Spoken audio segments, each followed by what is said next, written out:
Dear friends, welcome to our channel. Today we bring to your attention a new section, Precious Thoughts and Pearls of the Heart. These are plays and stories of the famous spiritual master, poet and writer Shri Чинмоя. Out of 1600 books he has written, his plays and stories truly stand out. They are a necklace of ancient truths in a modern story frame that blends Vedic wisdom and modern lifestyle. So, in our opinion, these stories are not only enlightening, but also essential to us. One of such books by Shri Чинмоя is this: India and her miracle feast, come and enjoy yourself. Read and presented by Veralika Zmeo.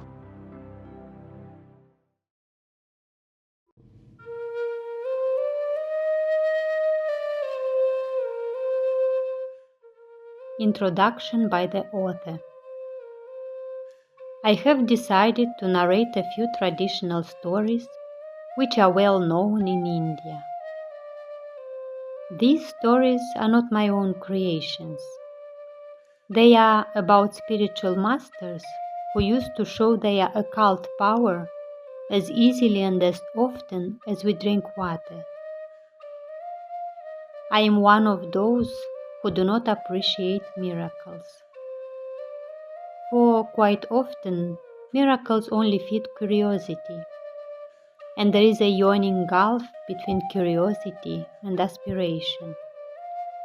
Again, there are some masters who think that it is advisable for an individual to start his spiritual journey, even if he has to start with curiosity. Eventually, the same person will enter into the world of true aspiration. Sometimes occultists want to prove that modern science does not have the last word with regard to God's creation. They want to show that the infinite wealth of the inner world can easily silence all the achievements of mankind in the outer world. To be sure, what we call a miracle is nothing but a common occurrence in the world beyond our senses. Inwardly, we can learn from these great masters, from their fascinating miracles, from their soul-stirring lives. That is why I am interested in telling these stories.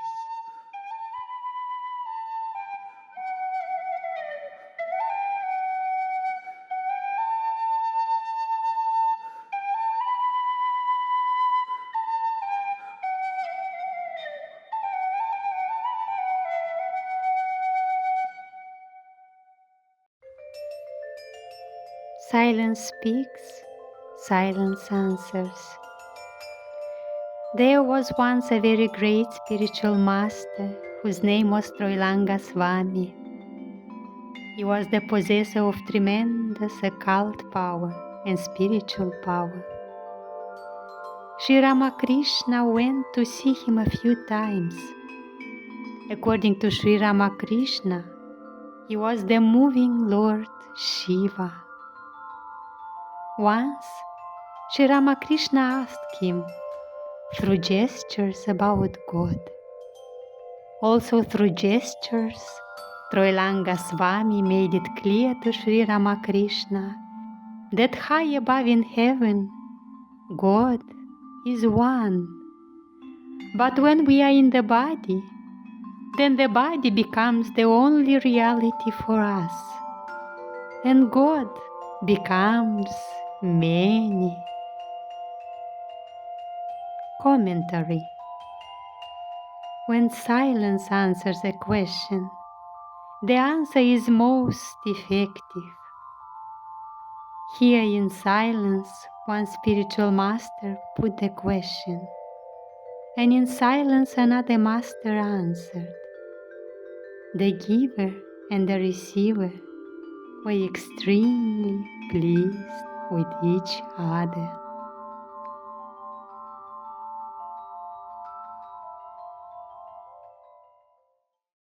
body reality and soul reality. Once, Troilanga Swami was walking along the street near an Indian king's palace. This king was a great admirer of his. When the king heard that Troilanga Swami was nearby, he himself ran out and brought him into the palace. The master was naked, so the king's attendants put very nice, expensive clothes on him, and he looked extremely beautiful. They fed him with most delicious food. The king and his party were blessed by the master, and they had a long conversation with him. Although ordinarily he was a man of few words, sometimes he would not talk at all for months. When Troilanga Swami left the palace to go back to his cottage, some of the palace guards watched him from a distance. When he was practically out of sight, 3 hooligans attacked him and took away all the expensive robes that had been given to him by the king. The guards came running and arrested the hooligans.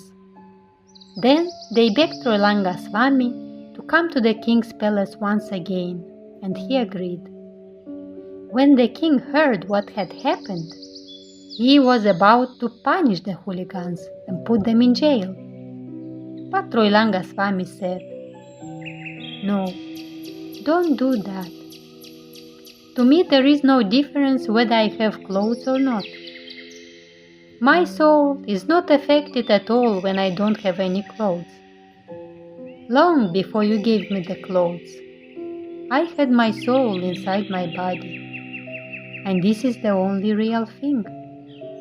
What shall I do with the things that do not fulfill any need of my soul?" So the hooligans were allowed to go free, and the master peacefully went on his way. Commentary. The body reality needs decoration, ornamentation, and embellishment for its satisfaction. The soul reality needs only its oneness with infinity's immortality for its eternal satisfaction.